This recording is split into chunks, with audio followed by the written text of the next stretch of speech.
Ukraine's president said his government's forces are pulling out of the contested eastern Ukrainian town of Debaltseve, which has been under siege by pro-Russian rebels and where fighting has continued despite a ceasefire.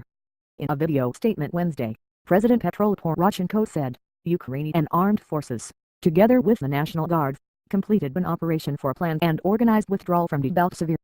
Poroshenko said that so far 80% of Ukrainian units have left the city, adding that another 2 columns are expected to pull out soon as well. Germany condemned on Wednesday the pro-Russian separatists' offensive at Debaltseve, calling it a clear violation of a ceasefire agreed last week, but said it was too early to call a broader Minsk peace deal dead.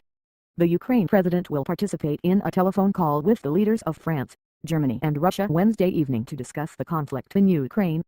Chancellor Angela Merkel's spokesman Stefan Seibert said Europe stood ready to introduce new sanctions against Russia, but made clear that action would depend on further developments on the ground in Ukraine.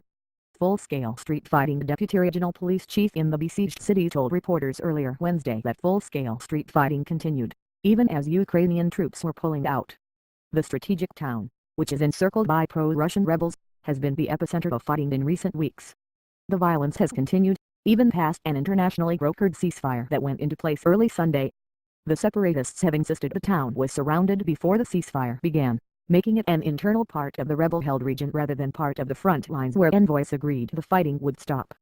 The United States, which says it is still considering supplying Kyiv with arms to put down the rebellion, blamed the rebels for violating the terms of the ceasefire. The United States Vice President Joe Biden blamed the violence on separatist forces acting in concert with Russian forces, according to a White House statement, which also said Biden and Poroshenko discussed the matter in a phone call.